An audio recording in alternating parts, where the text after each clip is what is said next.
श्रीमद् भगवत गीता साक्षात भगवान की दिव्य वाणी है। इसकी महिमा अपार है, अपरिमित है। उसका यथार्थ में वर्णन कोई नहीं कर सकता। शेष, महेश, गणेश भी इसकी महिमा को पूरी तरह से नहीं कह सकते, फिर मनुष्य की तो बात ही क्या है। गीता एक परम रहस्यमय ग्रंथ है। इसमें संपूर्ण वेदों का सार संग्रह किया गया है। इसका आशय इतना गूढ़ और गंभीर है कि आजीवन निरंतर अभ्यास करते रहने पर भी उसका अंत नहीं आता।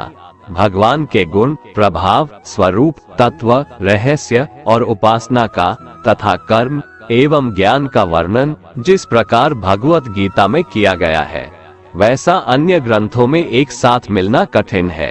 भगवत गीता एक ऐसा अनुपमेय शास्त्र है जिसका एक भी शब्द सदुपदेश से खाली नहीं है।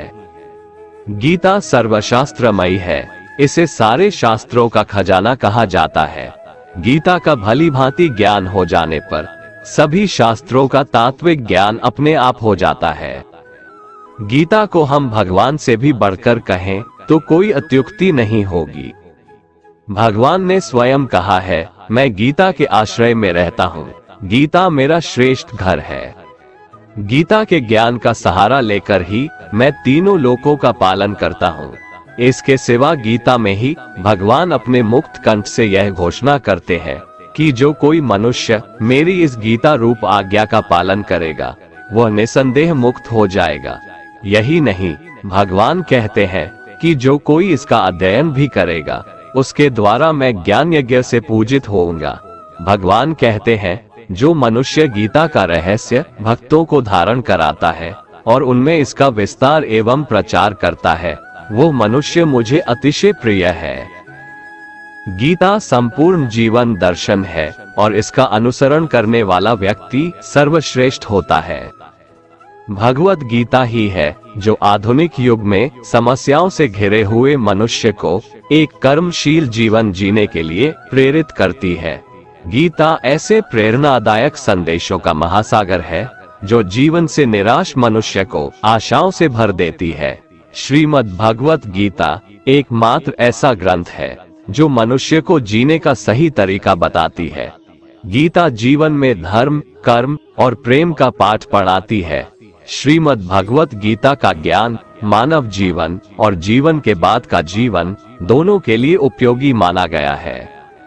भगवत गीता में कुल 18 अध्याय है और 700 श्लोक है, जिसे सभी के लिए पढ़ पाना थोड़ा मुश्किल है।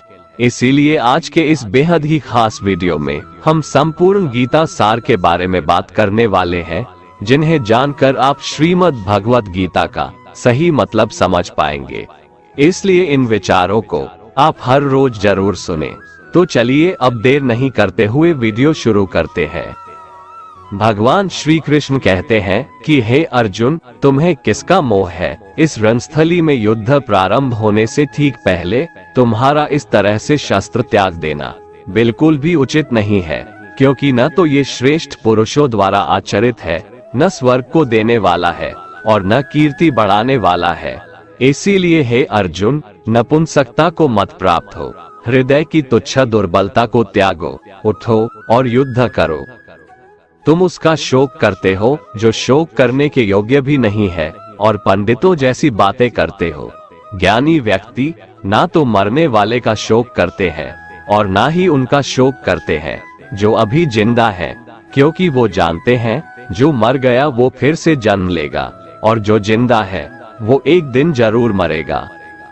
हे अर्जुन, न तो ऐसा है कि मैं किसी काल में नहीं था या तू नहीं था अथवा ये राजा लोग नहीं थे, और ना ऐसा है कि इससे आगे हम सब नहीं रहेंगे।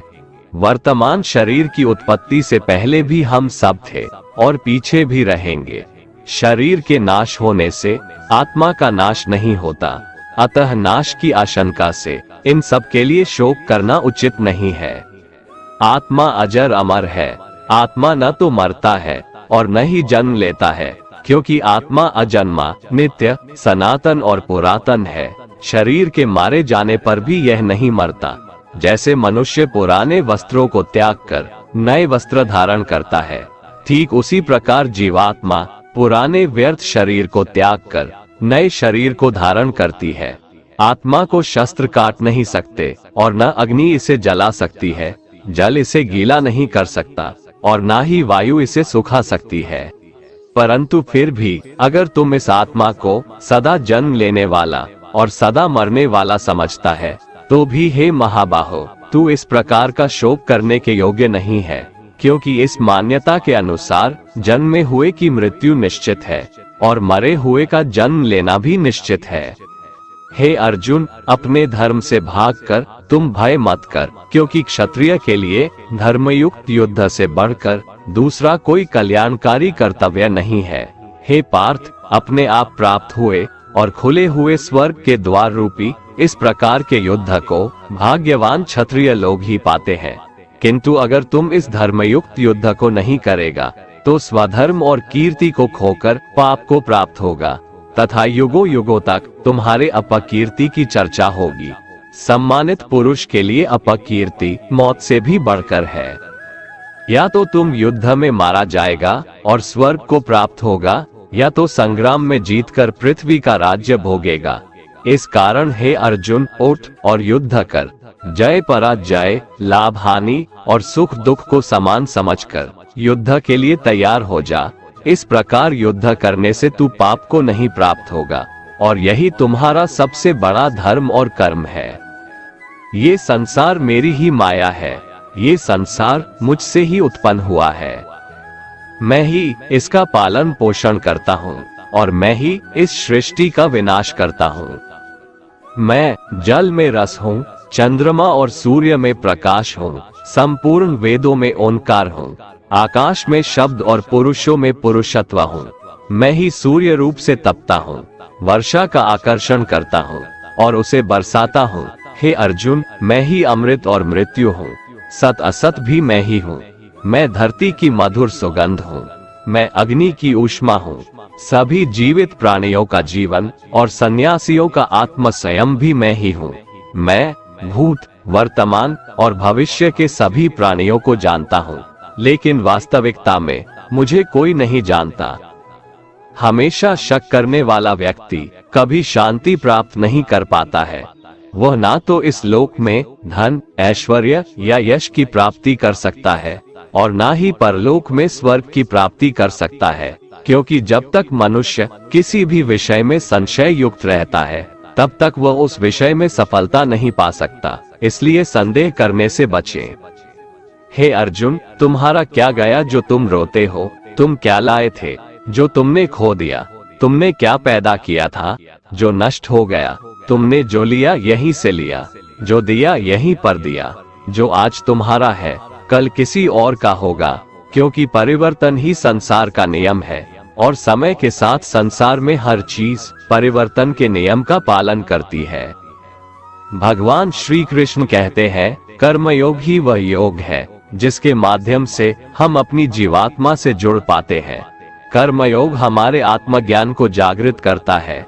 इसके बाद हम न केवल अपने वर्तमान जीवन के उद्देश्यों को, बल्कि जीवन के बाद की अपनी गति का पूर्वाभास प्राप्त कर सकते हैं। इस योग में कर्म के द्वारा ईश्वर की प्राप्ति की जाती है। श्रीमद् भगवद गीता में कर्मयोग को सर्वश्रेष्ठ माना गया है। गृहस्थ और कर्मठ व्यक्ति के लिए ये योग अधिक उपयुक्त है। कर्म योग सिखाता है कि कर्म के लिए कर्म करो, आसक्ति रहित होकर कर्म करो। कर्मयोगी इसीलिए कर्म करता है कि कर्म करना उसे अच्छा लगता है और इसके परे उसका कोई हेतु नहीं है।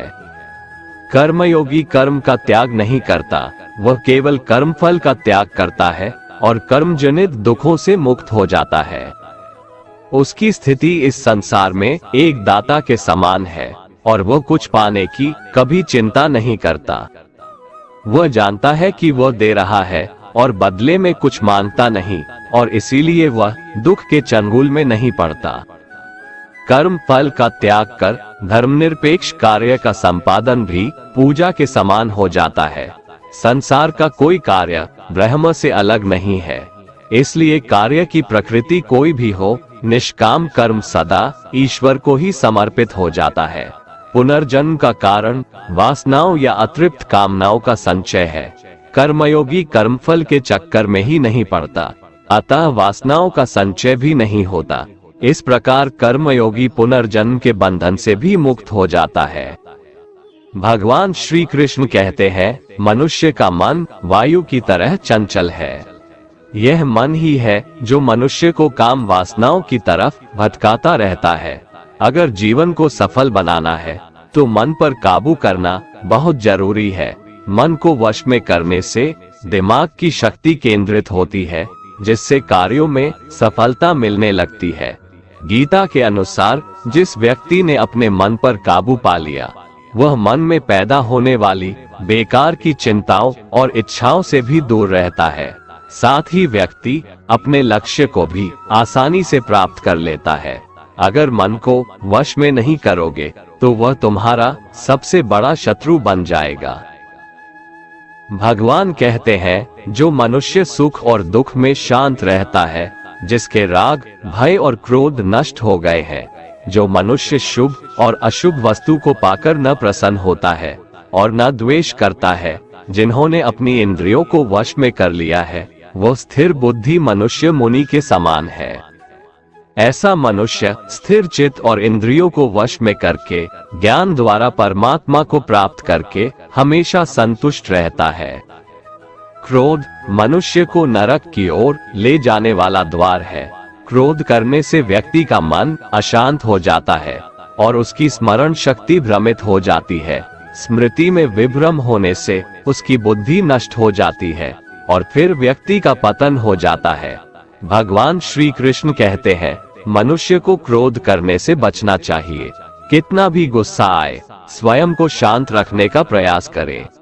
श्री भगवान कहते हैं, जिस प्रकार समुद्र की स्थिति अचल है, भारी से भारी आंधी तूफान आने पर या अनेक नदियों के जल प्रवाह उसमें प्रविष्ट होने पर भी वो अपनी स्थिति से विचलित नहीं होता, मर्यादा का त्याग नहीं करता, उसी प्रकार परमात्मा के स्वरूप में स्थित योगी की स्थिति भी सर्वथा अचल होती है। बड़े से बड़े सांसारिक सुख दुखों का संयोग वियोग होने पर भी उसकी स्थिति में जरा भी अंतर नहीं पड़ता। वह योगी परमात्मा में नित्य, निरंतर, अटल और एकरस स्थित रहता है। जो मनुष्य संपूर्ण कामनाओं को त्याग कर ममता रहित, अहंकार रहित और स्पृहा रहित होकर विचरण करता है, वही मनुष्य शांति को प्राप्त कर पाता है। जिस प्रकार प्रकाश की ज्योति अंधेरे में चमकती है, ठीक उसी प्रकार सत्य भी चमकता है। इसलिए व्यक्ति को सदैव सत्य के मार्ग पर चलना चाहिए। सत्य कभी दावा नहीं करता है कि मैं सत्य हूँ, लेकिन झूठ हमेशा दावा करता है कि सिर्फ मैं ही सत्य हूँ। इस संपूर्ण संसार में कोई भी व्यक्ति महान नहीं जन्मा होता है, बल्कि उसके कर्म उसे महान बनाते हैं। सही कर्म वह नहीं है जिसके परिणाम हमेशा सही हो, अपितु सही कर्म वह है जिसका उद्देश्य कभी गलत ना हो। श्रेष्ठ पुरुष जैसा आचरण करता है, अन्य पुरुष भी वैसा ही आचरण करते हैं। वो जो कुछ प्रमाण देता है, समस्त मनुष्य समुदाय उसी के पद चिन्हों पर अपने रास्ते चुनता है। इसलिए सज्जन व्यक्तियों को सदैव अच्छा व्यवहार करना चाहिए। जो मनुष्य ईश्वर में श्रद्धा नहीं रखते, वो अज्ञानी मनुष्य जीवन में कभी भी सुख, शांति और सफलता को प्राप्त नहीं कर पाते। ऐसे मनुष्य की बुद्धि विपरीत हो जाती है। वे लौकिक और पारलौकिक सब प्रकार के सुख साधनों को विपरीत ही समझने लगते हैं। इसी कारण वे विपरीत आचरणों में प्रवृत्त हो जाते हैं। इसके फलस्वरूप उनका इस लोक में और परलोक में पतन हो जाता है। वे अपनी वर्तमान स्थिति से भी भ्रष्ट हो जाते हैं और मरने के बाद उनको अपने कर्मों का फल भोगने के लिए सूकर, कुकर आदि नीच योनियों में जन्म लेना पड़ता है या घोर नरक में पड़कर भयानक यातनाएं भोगनी पड़ती है। भगवान श्री कृष्ण कहते हैं, जो मनुष्य अपने कर्तव्यों का पालन करते हुए विपरीत परिस्थितियों में भी अपने धर्म के मार्ग पर अडिग रहता है और उसके कारण अगर उसकी मृत्यु भी हो जाती है, तो वह मृत्यु भी उसके लिए परम कल्याणकारक बन जाता है और उस मनुष्य को स्वर्ग की प्राप्ति होती है। हे अर्जुन, मेरे और तुम्हारे बहुत से जन्म हो चुके हैं। उन सबको तू नहीं जानता, किंतु मैं जानता हूँ। मैं अजन्मा और अविनाशी हूँ। मैं समस्त प्राणियों का ईश्वर होते हुए भी अपनी प्रकृति को अधीन करके अपनी योग माया से प्रकट होता रहता हूँ। जब जब इस धरती पर धर्म की हानि और अधर्म की वृद्धि होती है, तब तब अधर्म का विनाश और धर्म की पुनर्स्थापना हेतु मैं अपने एक नए रूप को रचता हूँ और लोगों के सम्मुख प्रकट होता रहता हूँ। मनुष्य मेरी जिस भी रूप की पूजा करते हैं, मैं भी उनको उनकी भावना के अनुसार उसी रूप में दर्शन देता हूँ। मनुष्य जिस जिस भाव से मेरी उपासना करते हैं, मैं उनके उस भाव का ही अनुसरण करता हूँ। जो मेरा चिंतन करता है, उसका मैं चिंतन करता हूँ। जो मेरे लिए व्याकुल होता है, उसके लिए मैं भी व्याकुल हो जाता हूँ। जो मुझे अपना सर्वस्व अर्पण कर देता है, मैं भी उसे अपना सर्वस्व अर्पण कर देता हूँ। इस मनुष्य लोक में सांसारिक भोग के लिए लोग इंद्र आदि देवताओं की उपासना करते हैं, क्योंकि देवताओं का पूजन करने वालों को उनकी उपासना का फल तुरंत मिल जाता है। लेकिन मैं ऐसा नहीं करता हूँ। मेरे भक्त यदि सकाम भाव से भी मेरा भजन करते हैं, तो भी मैं उनकी उसी कामना को पूर्ण करता हूँ, जिसकी पूर्ति से उनका विषयों से वैराग्य होकर मुझ में प्रेम और विश्वास बढ़ता है। इसीलिए सांसारिक मनुष्यों को मेरी भक्ति का फल शीघ्र मिलता हुआ नहीं दिखता है, और इसलिए वे मंद बुद्धि मनुष्य कर्मों का फल शीघ्र प्राप्त करने की इच्छा से अन्य देवताओं का ही पूजन किया करते हैं। इंसान हमेशा अपने भाग्य को कोसता है, ये जानते हुए भी कि भाग्य से भी ऊंचा उसका कर्म है, जो उसके स्वयं के हाथों में है। जो हुआ वो अच्छा हुआ, जो हो रहा है वह भी अच्छा हो रहा है, जो होगा वह भी अच्छा ही होगा। जो बीत गया उसका तुम पछतावा ना करो और भविष्य की चिंता भी ना करो, अभी तो वर्तमान चल रहा है। जो पुरुष ना किसी से द्वेष करता है और ना किसी चीज की आकांक्षा करता है, वैसा कर्मयोगी पुरुष सन्यासी के समान है, और वह पुरुष सुखपूर्वक संसार बंधन से मुक्त हो जाता है। ना तो मैं किसी के भाग्य का निर्माण करता हूँ और ना ही किसी के कर्मफल का निर्माण करता हूँ। मनुष्य अपने द्वारा किए कर्मों का ही फल भोगता है और उसी से उसके भाग्य का निर्माण होता है। मनुष्य स्वयं ही अपना मित्र है और स्वयं ही अपना सबसे बड़ा शत्रु भी है। ज्ञानी मनुष्य कर्मयोग या भक्ति योग से एक ही जन्म में इस समुद्र रूपी संसार से निकलकर परमात्मा को प्राप्त कर लेता है, और अज्ञानी मनुष्य काम, क्रोध, लोभ, मोह में फंसकर 84 लाख योनियों में भटकता रहता है। भगवान श्री कृष्ण कहते हैं, भगवत प्राप्ति के लिए कर्म करने वाला कोई भी मनुष्य दुर्गति को प्राप्त नहीं होता है। इस लोक में या परलोक में वह जहाँ भी रहता है, वो परमात्मा के मार्ग में आगे ही बढ़ता रहता है। हे अर्जुन, जिनकी बुद्धि माया ने हर ली है, जो जानबूझकर पाप कर्मों में ही लिप्त हैं, जो मुझे जानने की चेष्टा भी नहीं करते, ऐसे मनुष्य को जीवन में और जीवन के बाद के जीवन में भी कष्टों से मुक्ति नहीं मिल पाता है। जो मनुष्य अंत काल में भी मुझको स्मरण करता हुआ शरीर त्यागता है, वह मेरे परम धाम को प्राप्त होता है, इसमें कोई संशय नहीं है। देवताओं को पूजने वाले देवताओं को प्राप्त होते हैं, पितरों को पूजने वाले पितरों को प्राप्त होते हैं, भूतों को पूजने वाले भूतों को प्राप्त होते हैं, और मेरा पूजन करने वाले भक्त मुझको ही प्राप्त होते हैं। इसलिए मेरे भक्तों का पुनर्जन्म नहीं होता। जो कोई भक्त मेरे लिए प्रेम से पत्र, पुष्प, फल, जल आदि अर्पण करता है, उस शुद्ध बुद्धि निष्काम प्रेमी भक्त का प्रेम पूर्वक अर्पण किया हुआ वह पत्र, पुष्प मैं सद्गुण से प्रकट होकर प्रेम पूर्वक खाता हूँ। भगवान श्री कृष्ण कहते हैं, हे अर्जुन, तू जो कर्म करता है, जो खाता है, जो हवन करता है, जो दान देता है और जो तप करता है, वह सब मुझे अर्पण कर, मैं तुम्हें मुक्ति प्रदान करूंगा। मेरे लिए ना तो कोई प्रिय है और ना ही अप्रिय, परंतु जो भक्त मुझको प्रेम से भजते हैं, वो मुझ में है और मैं उनमें हूँ। यदि कोई दुराचारी भी अनन्य भाव से मेरा भक्त बनकर मुझको भजता है, तो वह पुरुष भी साधु के समान है, क्योंकि उसने भली भांति निश्चय कर लिया है कि परमेश्वर के भजन के समान अन्य कुछ भी नहीं है। स्त्री, वैश्य, शूद्र, भूत, पिशाच, चांडाल कोई भी हो, वो मेरी शरण में आकर परम गति को प्राप्त होते हैं। हमारे तामसिक गुण हमारे अंदर हीन भावना पैदा करके हमें खुद को उदास और नुकसान पहुंचाते हैं, और हमारे राजसिक गुण हमें ईर्ष्यालु और लोभी बना देते हैं। भगवान श्री कृष्ण कहते हैं, हर मनुष्य को तामसिक और राजसिक गुणों को खत्म करके अपने सात्विक गुणों से परिचित होना पड़ेगा। सात्विक गुण वो है जो आत्मा को अपने आसपास की हर चीज से जोड़े रखता है और उन्हें प्यार करना सिखाता है। किसी का अच्छा ना कर सको तो बुरा भी मत करना, क्योंकि दुनिया कमजोर है लेकिन दुनिया बनाने वाला नहीं। जिंदगी में हम कितने सही है और कितने गलत है, ये केवल दो लोग जानते हैं, एक परमात्मा और दूसरी हमारी अंतरात्मा। अपने आप को भगवान के प्रति समर्पित कर दो, यही सबसे बड़ा सहारा है। जो कोई भी इस सहारे को पहचान गया है वह डर, चिंता और दुखों से आजाद रहता है। मनुष्य को सबसे पहले खुद का आकलन करना चाहिए, अर्थात खुद के बारे में जान लेना चाहिए। खुद की काबिलियत और क्षमता को जानना ही मनुष्य को आत्मज्ञान की प्राप्ति करा सकता है। जब तक मनुष्य खुद के बारे में जान नहीं लेगा, तब तक उस मनुष्य का उद्धार नहीं हो सकता। श्रीमद् भगवद गीता में भगवान श्री कृष्ण कहते हैं कि हर एक मनुष्य को अपने आप पर पूरा भरोसा करना चाहिए, क्योंकि जो लोग खुद पर विश्वास करते हैं वह अवश्य ही सफलता प्राप्त करते हैं। ऐसा भी बताया जाता है कि जो व्यक्ति जैसा विश्वास करता है आखिरकार वैसा ही बन जाता है। सुख और दुख सर्दी और गर्मी के समान है।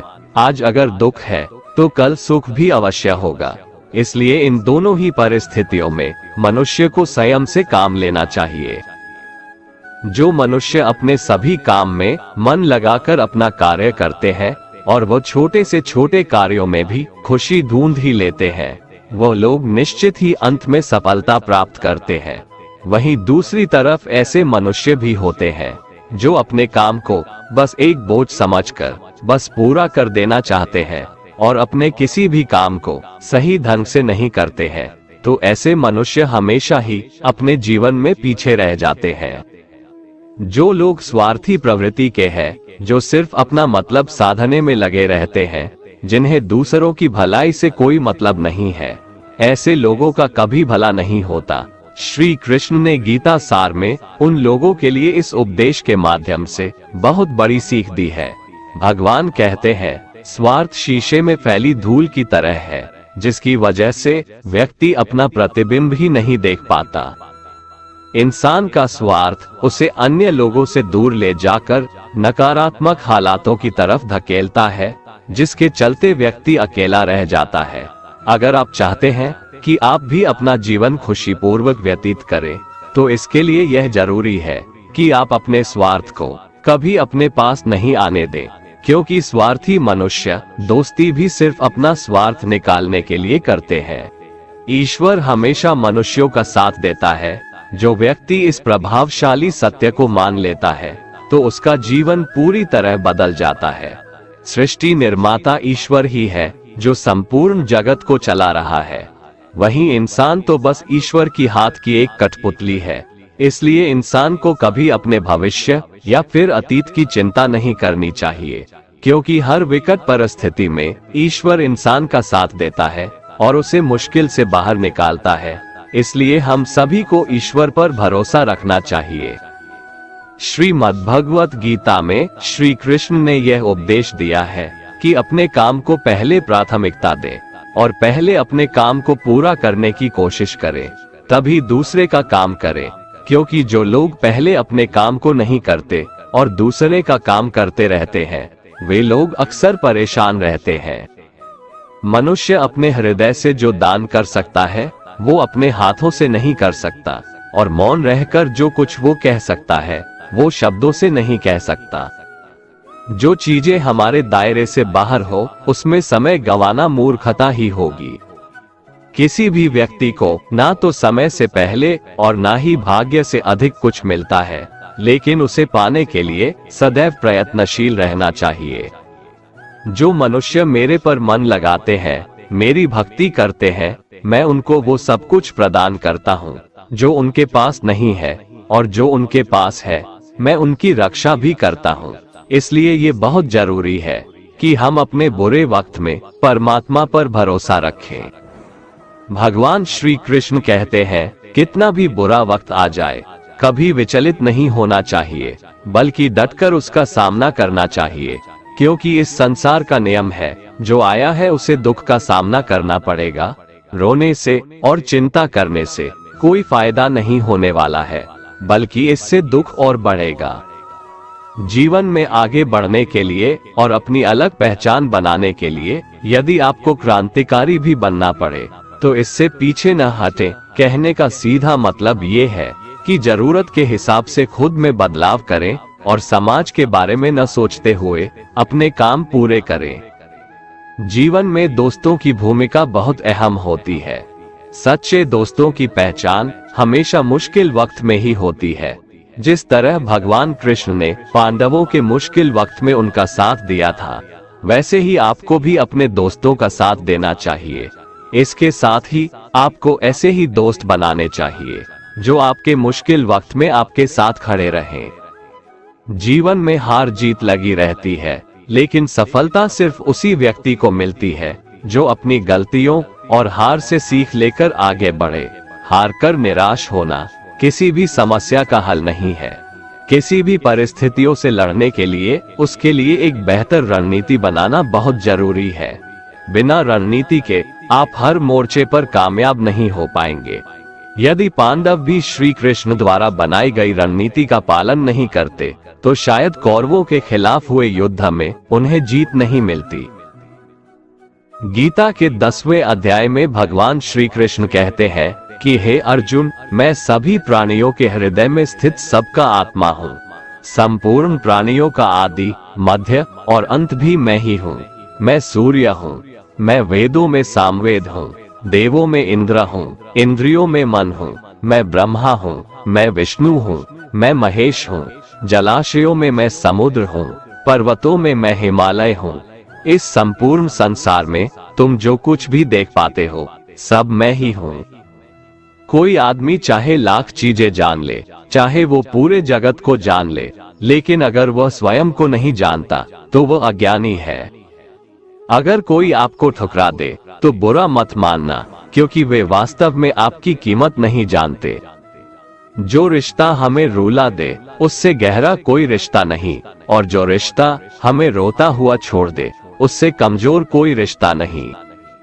हमेशा शांत रहें, इससे आपके जीवन में खुद को बहुत मजबूत पाएंगे, क्योंकि लोहा ठंडा होने पर ही मजबूत होता है, पर गर्म होने पर तो उसे किसी भी आकार में ढाला जा सकता है।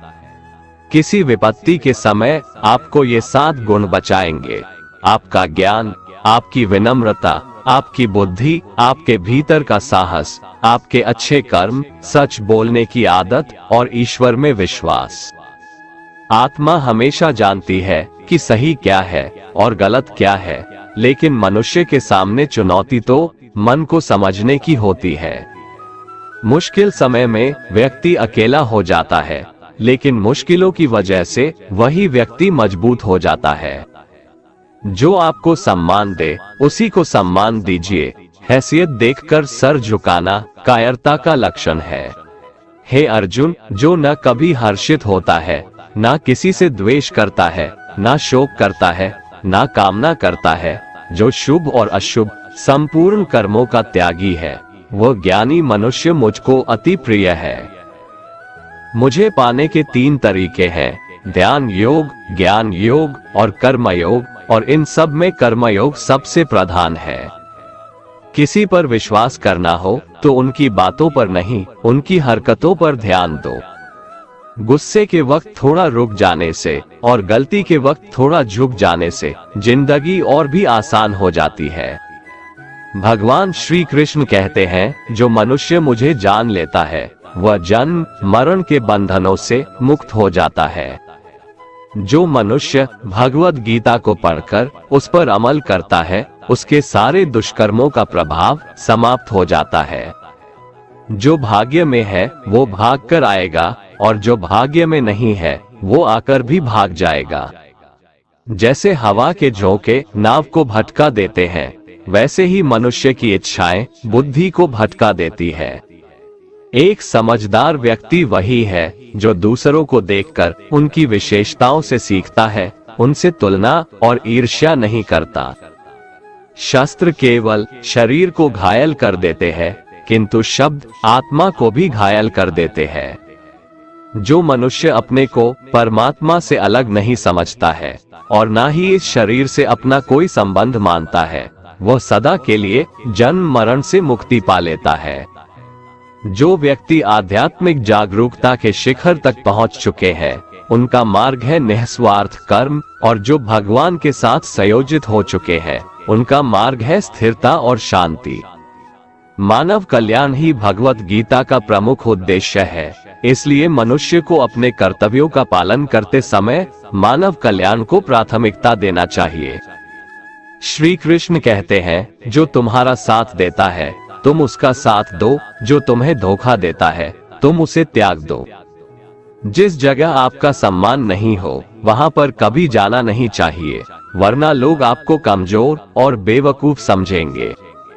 जहां बारिश ना हो वहां फसल खराब हो जाती है, और जहां संस्कार ना हो वहां नस्ल भी खराब हो जाती है। जो लोग ये कहते हैं मेरे पास वक्त नहीं है, असल में उनके खास रिश्तों की गिनती में आपका नाम ही नहीं है। हे अर्जुन, वह जो वास्तविकता में मेरे उत्कृष्ट जन्म और गतिविधियों को समझता है, वह शरीर त्यागने के बाद पुनः जन्म नहीं लेता और मेरे परम धाम को प्राप्त होता है। वो व्यक्ति जो सभी इच्छाएं त्याग देता है और मैं और मेरा की लालसा और भावनाओं से मुक्त हो जाता है, उसे अपार शांति की प्राप्ति होती है।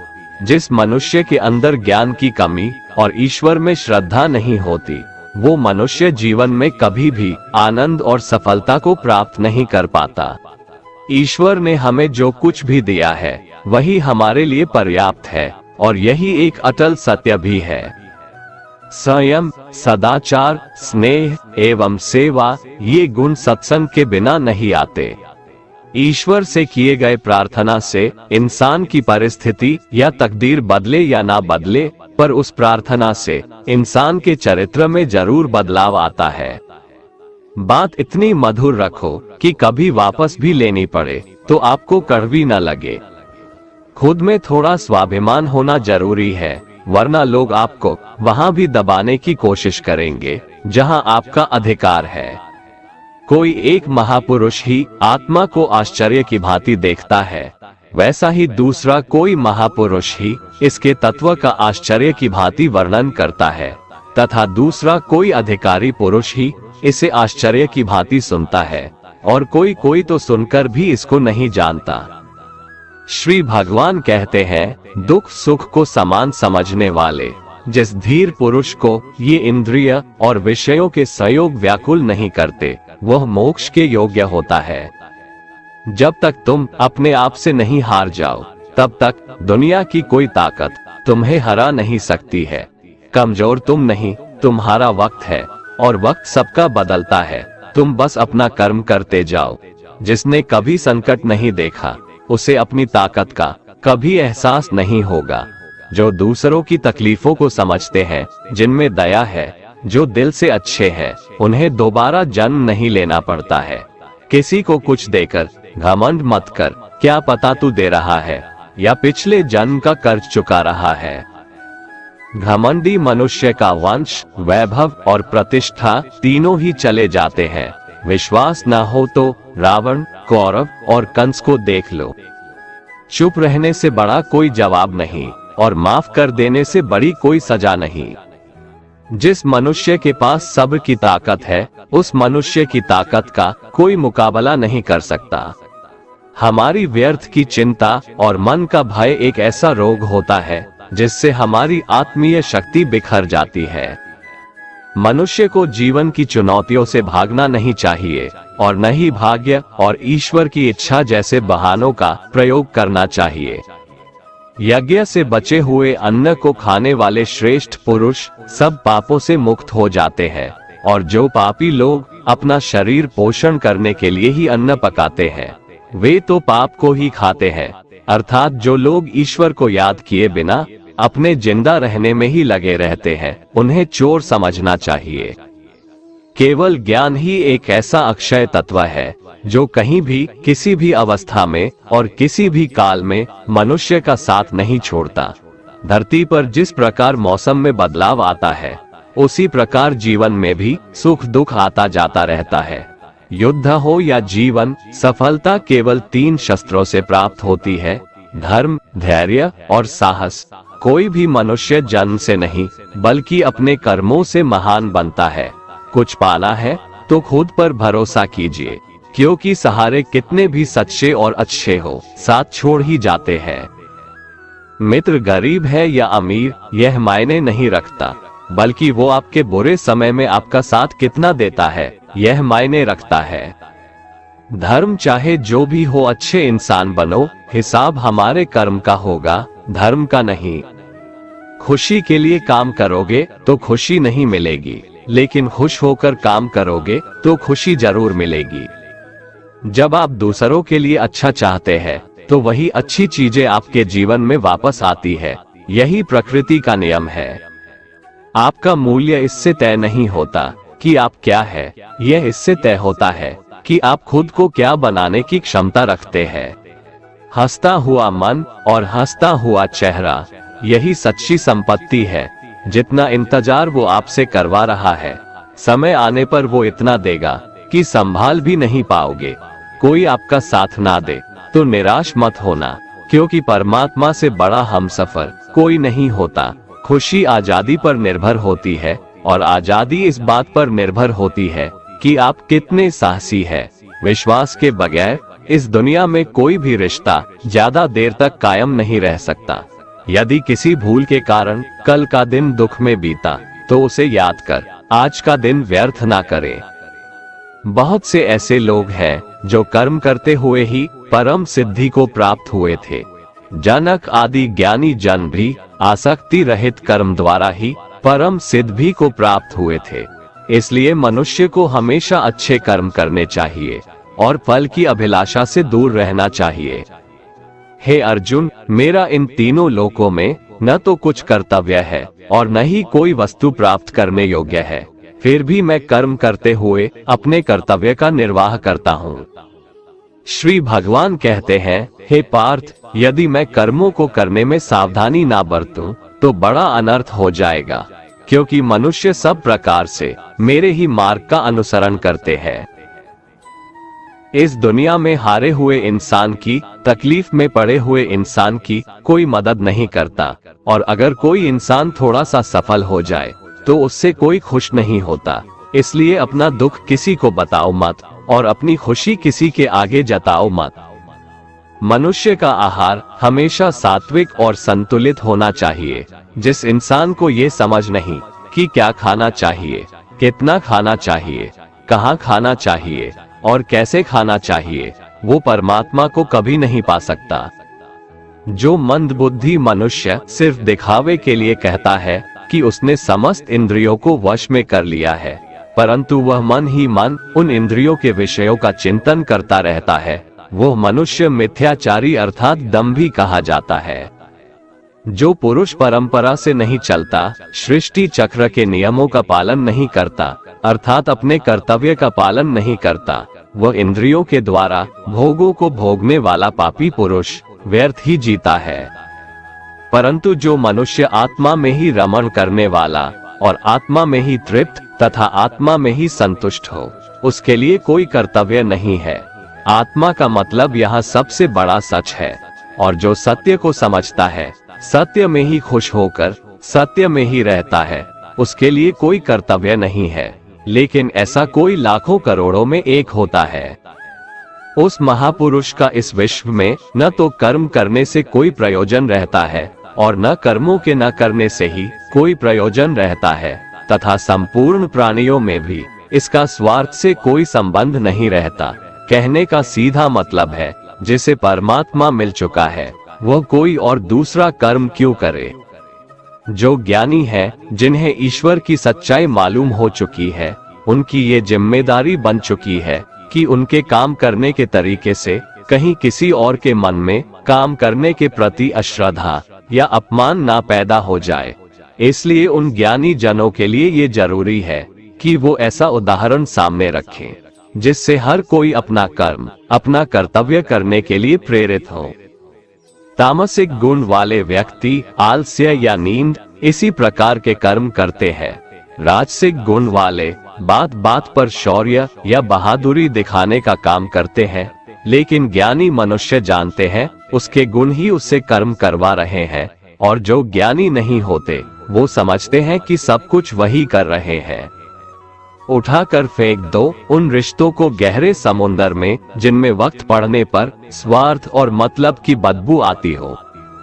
अगर सही मायने में आप अपना जीवन बदलना चाहते हो तो सबसे पहले आपको अपना मन बदलने के लिए तैयार रहना पड़ेगा, क्योंकि जैसा आपका मन रहेगा वैसे ही आपके विचार होंगे, और जैसे आपके विचार होंगे वैसे ही आपका जीवन होगा।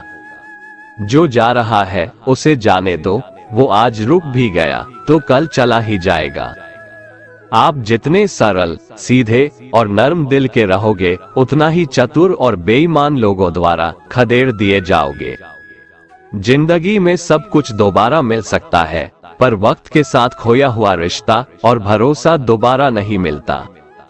भरोसा उसी पर करना जो निभाने के लायक हो। कुछ पल का साथ तो अर्थी उठाने वाले भी दे देते हैं। सच्चे लोगों पर भी उतना विश्वास रखिए जितना दवाइयों पर रखते हैं। बेशक थोड़े कड़वे होंगे पर आपके लिए फायदेमंद होंगे। उन लोगों से तो दूरियां ही ठीक है जिन्होंने आपकी नजदीकियों की कभी कदर नहीं की। बड़ा वही होता है जो छोटों के दर्द को समझ सके। कौन क्या कर रहा है, कैसे कर रहा है, क्यों कर रहा है, इन सब से आप जितना दूर रहेंगे उतना ही खुश रहेंगे। हर रिश्ते की अलग अलग सीमाएं होती है, लेकिन बात जब आत्मसम्मान की हो तो वहां पर हर रिश्ता समाप्त कर देना ही उचित होता है। सुबह की नींद इंसान की इरादों को कमजोर बनाती है। मंजिल को हासिल करने वाले लोग कभी देर तक नहीं सोते। मदद एक ऐसी घटना है, करो तो लोग भूल जाते हैं और ना करो तो लोग याद रखते हैं। इंसान दो लोगों से हमेशा हार जाता है, एक अपने परिवार से और दूसरा अपनी पसंद के इंसान से। मूर्ख इंसान अपना तो नुकसान करता ही है, लेकिन जो उसकी मदद करता है उसका भी नुकसान करता है। जीवन में इतने व्यस्त हो जाओ कि पछतावा, दुख, नफरत, डर के लिए समय ही ना बचे। कोई भरोसा तोड़े तो उसका भी धन्यवाद करें। वो हमें सिखाते हैं कि भरोसा सोच समझकर करना चाहिए। जीवन में सुख शांति चाहते हैं तो अपनी समस्याओं और आलोचनाओं को खुद पर हावी ना होने दें। जन्म से मिले रिश्ते तो प्रकृति की देन है, लेकिन खुद के बनाए रिश्ते आपकी पूंजी है, इन्हें संभाल कर रखिए। किसी व्यक्ति के गुण दोषों का निर्धारण करने से पूर्व अपनी दृष्टि को निष्पक्ष और पारदर्शी बनाना आवश्यक होता है। किसी को अपनी कमजोरी मत बताओ, क्योंकि अक्सर लोग दूसरों की कमजोरी का फायदा उठा लेते हैं। जिंदगी में दो लोगों को कभी मत भूलना, एक वो जिसने तकलीफ दी हो और दूसरा वो जिसने तकलीफ में साथ दिया हो। भगवान श्री कृष्ण कहते हैं, तू मन छोटा मत किया कर, जहाँ तेरे अपने मुंह फेर लेंगे वहाँ मैं तुम्हारा साथ दूंगा। तू किसी के आगे इतना भी मत झुक कि वो तुम्हें गिरा हुआ समझने लग जाए। लोग तुम्हारी कदर तभी करेंगे जब तुम उन्हें उन्हीं की तरह नजरअंदाज करना सीख जाओगे। दीपक का जीवन इसलिए वंदनीय नहीं है कि वह जलता है, बल्कि इसलिए वंदनीय है कि वह दूसरों के लिए जलता है, दूसरों से नहीं जलता। कामयाबी और नाकामयाबी दोनों जिंदगी के हिस्से हैं, दोनों ही स्थायी नहीं है। जिंदगी की आधी शिकायतें यूं ही दूर हो जाएगी अगर लोग एक दूसरे के बारे में बोलने की जगह एक दूसरे से बोलना सीख जाएंगे। विश्वास किसी पर इतना करो कि वो तुम्हारे साथ छल करते समय खुद को दोषी समझे, और प्रेम किसी से इतना करो कि उसके मन में सदैव तुम्हें खोने का डर बना रहे। चार वेदों का अर्थ नहीं भी जानो तो कोई बात नहीं, लेकिन समझदारी, जवाबदारी, वफादारी और ईमानदारी, इन चार शब्दों का मर्म जान लो तो भी जीवन सार्थक हो जाएगा। समबुद्धि युक्त पुरुष पुण्य और पाप दोनों को इसी लोक में त्याग देता है, अर्थात उनसे मुक्त हो जाता है। जिस काल में तेरी बुद्धि मोह रूप दलदल को भली भांति पार कर जाएगी, उस समय तू सुने हुए और सुनने में आने वाले इस लोक और परलोक संबंधी सभी भोगों से वैराग्य को प्राप्त हो जाएगा। हे अर्जुन, जिस काल में मनुष्य मन में स्थित संपूर्ण कामनाओं को भली भांति त्याग देता है और आत्मा से आत्मा में ही संतुष्ट रहता है, उस काल में वह स्थित प्रज्ञ कहा जाता है। दुखों की प्राप्ति होने पर जिसके मन में उद्वेग नहीं होता, सुखों की प्राप्ति में जो सर्वथा स्पृहा रहित है तथा जिसके राग, भय और क्रोध नष्ट हो गए हैं, ऐसा मुनि स्थिर बुद्धि कहा जाता है। जिस प्रकार कछुआ सब ओर से अपने अंगों को जैसे समेट लेता है, वैसे ही जब पुरुष इंद्रियों के विषयों से इंद्रियों को सब प्रकार से हटा लेता है, तब उसकी बुद्धि स्थिर है, ऐसा समझना चाहिए। किससे कब और कितना बोलना है, अगर तुमने ये समझ लिया तो तुम अपनी जिंदगी के सार्थक बन चुके हो। कान्हा कहते हैं, जीवन में कभी मौका मिले तो किसी के लिए सारथी बनना, स्वार्थी नहीं। धर्म से भरा हृदय धर्म का परामर्श देता है और अधर्म से भरा हृदय अधर्म का परामर्श देता है। इंसान इसलिए दुखी नहीं है कि वह ईश्वर को नहीं मानता, इंसान इसलिए दुखी है क्योंकि वह ईश्वर की नहीं मानता। समय आने पर सबको मिलता है, समय से पहले की चाह ही दुख का कारण बनती है। किसी से सच्चा प्रेम होना शुद्धता और दिव्यता का प्रतीक है। जो कुछ भी हुआ है उसमें तेरा कोई योगदान नहीं है, इसलिए तुम्हारी सारी परेशानियां व्यर्थ है। हर चीज की शुरुआत मुझसे होती है और खत्म भी मुझ पर आकर ही होती है। इंद्रियों से मिलने वाला सुख सच्चा नहीं होता है। इंद्रियों का सुख पहले तुमको अमृत की मिठास देगा, लेकिन बाद में तुम्हारा विनाश कर देगा। कान्हा कहते हैं, हे मानव, तुम अपने जीवन को सार्थक बना सकते हो, लेकिन इसके लिए तुम्हें मेरी शरण में आना पड़ेगा। अगर तुम्हें मेरी बातें अटपटी लगती है तो तुम्हें अपने नजरिए को बदलने की जरूरत है। अभी तुम चीजों को उस तरह से नहीं देखते हो जिस तरह मैं देखता हूँ। अगर एक बार तुमने मुझ पर विश्वास कर लिया तो तुम्हें जीवन में कभी निराश होना नहीं पड़ेगा। एक बार जो मुझ पर विश्वास कर लेता है उसका साथ मैं कभी नहीं छोड़ता हूँ। जो व्यक्ति मेरे भक्तों के साथ धोखा करता है उसके लिए मैं सबसे बड़ा शत्रु हूँ। अगर किसी ने मेरे भक्त को एक बार भी धोखा दिया तो जन्मों जन्मों तक मैं उसका उद्धार नहीं करता हूँ। मैं हर दिल को एक मंदिर की तरह देखता हूँ। जो दिल जितना सुंदर होता है वहाँ मैं उतना ही अधिक ठहरता हूँ। श्री भगवान कहते हैं, इस दुनिया में तुम प्रेम सभी से करो, लेकिन पूर्ण रूप से विश्वास किसी पर मत करो। अगर तुमको भरोसा करना है तो केवल परमात्मा पर करो। जब तुम शुरुआत करोगे तो स्वाभाविक रूप से तुमको असफलता मिल सकती है। कई बार तुमको गिरना भी पड़ सकता है, लेकिन इसका मतलब यह नहीं होना चाहिए कि तुम उस काम को करना छोड़ दो। एक समय आएगा जब तुम परिपूर्ण हो जाओगे और तुम्हारे सभी काम सफल हो जाएंगे। इस काम में मैं हमेशा तुम्हारे साथ खड़ा रहूंगा। मैं तुम्हारे हर छोटे बड़े कर्म में साथ दूंगा। तुम्हारा जो दिल करे उसको करो, लेकिन नम्रता और सरलता के साथ, अहंकार के साथ नहीं। इस धरती पर आने के बाद आपका मुख्य उद्देश्य यहाँ से मुक्त होना है। केवल वही मनुष्य मुक्त हो सकता है जो अपने कर्मों में दृढ़ संकल्प के साथ स्थिर है और सुख दुख को समान रूप से सहन करता है। जो मनुष्य अपनी आत्मा की बात सुन सकता है वह मुझसे बात कर सकता है और देख भी सकता है। जो आदमी मुझे हर चीज में देखता है और मेरे होने के एहसास को अनुभव करता है वह मेरा सच्चा भक्त है। ऐसे भक्तों से मुझे प्रेम है। ऐसा कोई नहीं है जिसका सदियों से अस्तित्व है और ना ही ऐसा कोई है जिसका सदियों बाद अस्तित्व रहेगा। यहाँ कुछ स्थायी नहीं है। मैं सभी के घरों में निवास करता हूँ। मेरी ऊर्जा सभी जगह समान रूप से वितरित है। जो मुझे पहचान लेता है उसको मैं भक्ति रस प्रदान करता रहता हूँ। दुनिया का सबसे बड़ा पापी अगर समर्पण के साथ मेरी सच्ची उपासना करे तो मैं उसको भी शुद्ध कर देता हूँ। जो तुमने सुना है उस पर विश्वास मत करो। कुछ लोग अपने विवेक से मुझे अपना बनाते हैं, कुछ लोग ज्ञान से, कुछ लोग कर्म से, कुछ योग से। तुम मुझे किस रूप में प्राप्त करना चाहते हो ये पूरी तरह तुम्हारे ऊपर है। तुम मुझे जिस रूप में बुलाओगे मैं उस रूप में हाजिर हो जाऊंगा। तुम मेरे प्रति सदा चौकस रहो, मेरी उपासना करो, अपने हर एक काम के लिए मेरा स्मरण करो। मैं वादा करता हूँ तुम मेरे प्रिय बने रहोगे। यदि कोई साधक किसी कारणवश अपनी साधना में सफल नहीं हो पाता तो भगवान उसकी अधूरी साधना पूरी करने के लिए फिर से शुद्ध श्रीमंतों के घर में जन्म देते हैं। हे धनंजय, मेरे सिवाय इस जगत का कोई दूसरा कारण नहीं हो सकता। मैं ही इस संपूर्ण संसार का महाकारण हूँ। जैसे मोती सूत के धागे की माला में पिरोए हुए होते हैं, वैसे ही यह संपूर्ण जगत मुझ में ही ओतप्रोत है।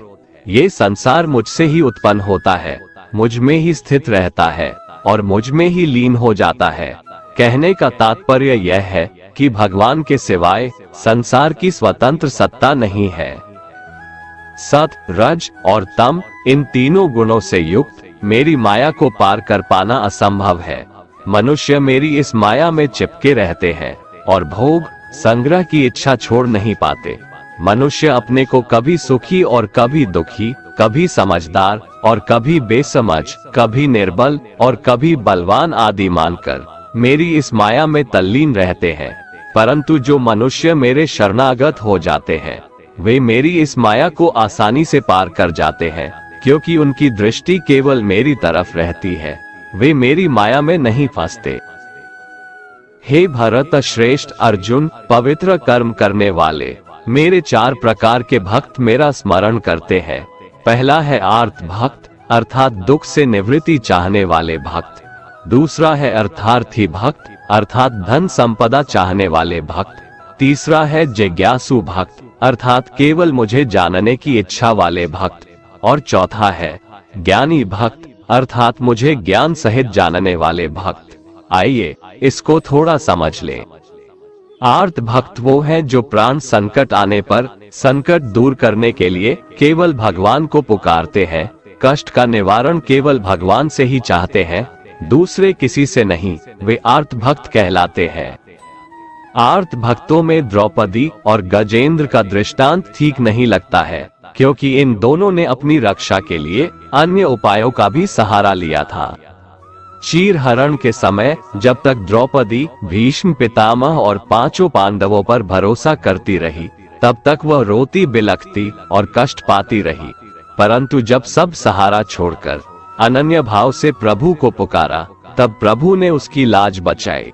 ऐसे ही गजेंद्र ने जब तक दूसरे हाथियों और हथिनियों का सहारा लिया, अपने बल का सहारा लिया, तब तक वह कई वर्षों तक ग्राह से लड़ता रहा और दुख पाता रहा। सब सहारा छूटने के बाद जब उसने ओम नमो भगवते कहकर हरि को पुकारा, तब भगवान ने तुरंत आकर ग्राह का मुंह फाड़ दिया और गजेंद्र का उद्धार किया। आर्त भक्तों में अभिमन्यु की पत्नी उत्तरा का दृष्टांत सही लगता है, कारण कि जब उस पर आफत आई तब उसने भगवान श्री कृष्ण के सिवाय किसी दूसरे उपाय का सहारा नहीं लिया। उसने सीधे भगवान से निवेदन किया। उसने श्री भगवान से कहा कि हे जगतपति, ये दहकता हुआ अश्वत्थामा का बाण मेरे गर्भ को नष्ट करने के लिए दौड़ा आ रहा है, मेरी रक्षा करे। तुरंत उत्तरा के गर्भ में प्रविष्ट होकर भगवान ने गर्भ की रक्षा की और परीक्षित को बचाया। अर्थार्थी भक्त वो है जिनको अपनी सुख सुविधा के लिए धन संपत्ति प्राप्त करने की इच्छा हो जाती है, परंतु उसको वे केवल भगवान से ही चाहते हैं, दूसरों से नहीं। ऐसे भक्त अर्थार्थी भक्त कहलाते हैं। जिज्ञासु भक्त वो है जिसमें भगवान को जानने और भगवत भक्ति की जोरदार इच्छा हो जाती है। जिज्ञासु भक्तों में उद्धव जी का नाम लिया जाता है। भगवान ने उद्धव जी को दिव्य ज्ञान का उपदेश दिया था, जो उद्धव गीता के नाम से भी प्रसिद्ध है। श्रीमद् भगवत गीता में उच्च कोटि के भगवत प्रेमी को ज्ञानी भक्त माना गया है। उनके मन में किसी भी प्रकार की कोई इच्छा नहीं होती, वे केवल भगवान के प्रेम में ही मस्त रहते हैं। प्रेमी भक्तों में गोपियों का नाम प्रसिद्ध है। गोपियों ने अपने सुख का त्याग कर प्रियतम भगवान के सुख को ही अपना सुख माना था। ज्ञानी अर्थात प्रेमी भक्त भगवान से कुछ नहीं चाहता, इसलिए वो भगवान का सर्वश्रेष्ठ भक्त है। कान्हा कहते हैं, मैं ना तो तुम्हारी महंगी भेंट से प्रसन्न होता हूँ और ना ही दिखावटी दान दीक्षा से। अगर मेरे मन को जीतना है तो मुझे प्रेम से पुकारो, मैं हाजिर हो जाऊंगा। अवास्तविक चीजों को लेकर मन में कभी डर पैदा मत होने दो। वो वास्तविक नहीं है, वह ना तो कभी था और ना कभी होगा।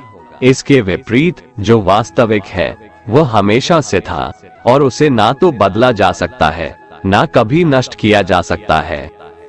जो मनुष्य किसी अच्छे काम में लगा हुआ होता है, आने वाले समय में उसका अंत कभी बुरा नहीं होता है। मनुष्य को निडर, शुद्ध और आध्यात्मिक बनना चाहिए। जीवन का आनंद लो, उदार दिल से बातें करो, किसी पर क्रोध मत करो, किसी का अहित मत सोचो, सभी के साथ सद्भाव के साथ पेश आओ। कर्म का नियम कहता है कि प्रत्येक घटना का एक कारण और प्रभाव होता है। समान रूप से किए गए कार्य के परिणाम अलग अलग हो सकते हैं। ये केवल इस बात पर निर्भर करता है कि वो कर्म करता किस प्रकार है। जिस प्रकार आग एक लकड़ी को जलाकर राख कर देती है, उसी प्रकार आत्मा ज्ञान आपके अंदर चलने वाले सभी द्वैत कार्यों को भस्म कर आपको आंतरिक शांति प्रदान करता है। भगवान पर विश्वास उस बच्चे की तरह करो जिसे हवा में उछालो तो वह हंसता है, वह डरता नहीं है, क्योंकि वह जानता है कि आप उसे गिरने नहीं दोगे। दुनिया में हमारे सामने चाहे जो परिस्थिति आ जाए, एक काम करना, अपने जीवन को ऊपर वाले को सौंप देना।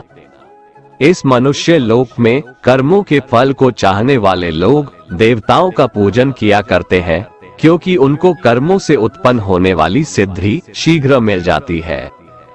ब्राह्मण, क्षत्रिय, वैश्य और शूद्र, इन 4 वर्णों का समूह गुण और कर्मों के अनुसार मेरे द्वारा रचा गया है। इस प्रकार उस सृष्टि रचनादि कर्म का कर्ता होने पर भी मुझ अविनाशी परमेश्वर को तू वास्तव में अकर्ता ही जान। कर्मों के फल में मेरी स्पृहा नहीं है, इसलिए मुझे कर्म लिप्त नहीं करते। यहाँ श्री भगवान के कहने का भाव है कि कर्म करो, लेकिन फल की इच्छा से नहीं, बस अपना कर्म करते जाओ और आगे बढ़ते जाओ। पूर्व काल में पूर्वजों ने भी इस प्रकार मेरे बताए अनुसार ही कर्म किए हैं और मोक्ष को प्राप्त हुए हैं। इसलिए अगर तू भी मोक्ष को पाना चाहता है तो पूर्वजों द्वारा सदा से किए जाने वाले कर्मों को ही कर। जिसकी आसक्ति सर्वथा नष्ट हो गई है, जो अपने देह पर अभिमान नहीं करता और जो ममता से रहित हो गया है, जिसका चित्त निरंतर परमात्मा के ज्ञान में स्थित रहता है, वैसा कर्मयोगी अपना कर्म यज्ञ की तरह करता है और मोक्ष को प्राप्त होता है। जो अपना सब कुछ परमात्मा को अर्पित कर देता है, जिसके लिए परमात्मा ही सब कुछ है, जो अपने हर कर्म में परमात्मा को देखता है और हर कर्म परमात्मा के लिए करता है, वैसा कर्मयोगी मोक्ष का अधिकारी होता है। जो मनुष्य मुझसे परम प्रेम करके इस परम रहस्य युक्त गीता शास्त्र को मेरे भक्तों में कहेगा, वह मुझको ही प्राप्त होगा, इसमें कोई संदेह नहीं है। उससे बढ़कर मेरा प्रिय कार्य करने वाला मनुष्यों में कोई भी नहीं है, तथा पृथ्वी भर में उससे बढ़कर मेरा प्रिय दूसरा कोई भविष्य में होगा भी नहीं। जो मनुष्य श्रद्धायुक्त दोषों से रहित होकर इस गीता शास्त्र का श्रवण भी करेगा, वह भी सभी पापों से मुक्त होकर मेरे परम धाम को प्राप्त होगा। दोस्तों, अगर आपको हमारा ये वीडियो पसंद आया तो कमेंट में जय श्री राधे कृष्ण लिखें और ऐसे ही प्रेरणादायक वीडियो देखने के लिए हमारे चैनल को सब्सक्राइब कर लें। जय श्री राधे कृष्ण।